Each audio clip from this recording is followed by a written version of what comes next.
Print, email, Facebook, Twitter. More calls for new Canberra landmark including Natural History Museum, building Les Theatre. The National Portrait Gallery only opened 10 years ago, but there are already calls for a new landmark in Canberra. Parliamentary inquiry submissions into the state of Australia's national institutions have brought a range of proposals for something new. Others aired gripes with many of Canberra's existing ones, from the reliance of the National Gallery on blockbuster exhibitions to pull crowds, to plans for a major revamp of the Australian War Memorial, while some simply pointed to the impact of funding cuts on those institutions, calling for more investment now and into the future. But the ideas for a new iconic building are what captured the imagination of some Canberrans. Should we celebrate giant lizards, thespians, or mem fox? The most common idea was a natural history museum, either self-standing or joining with Questacon, or the 01 submission suggested an Australian Centre for Natural History, possibly on the shores of Lake Burley Griffin. It pictures visitors being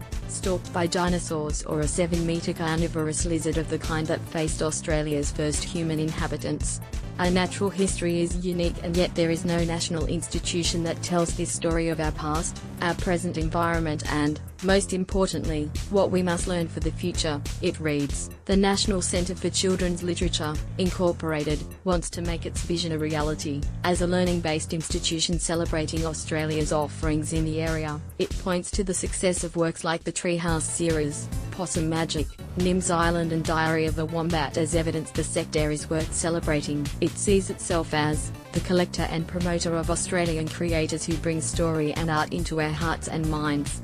Another submission seemingly wanted Canberra to become the home of the Australian stage, calling for the establishment of an Australian National Theatre. But unlike the other submissions, it did not call for a new building at all, instead advocating a building-less option as a low-cost solution. What's next? Submarines on Lake Burley Griffin. Despite the abundance of ideas for new man-made features, the primary focus of the inquiry was the state of existing national institutions, with many submissions suggesting plenty of improvements. A $500 million upgrade of the Australian War Memorial, set to be considered by the federal government, was singled out by many submissions for criticism.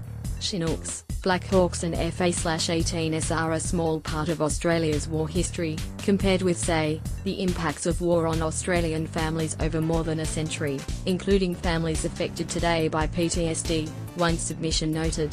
One wonders if future plans might include installation of mothballed frigates and submarines on Lake Burley Griffin, suggested another. National Gallery of Australia also received some commentary, particularly around the direction of its blockbuster exhibitions. One singled out some of the more popular exhibitions, like the Treasures of Versailles and Cartier, arguing they are not what the NGA should be showcasing.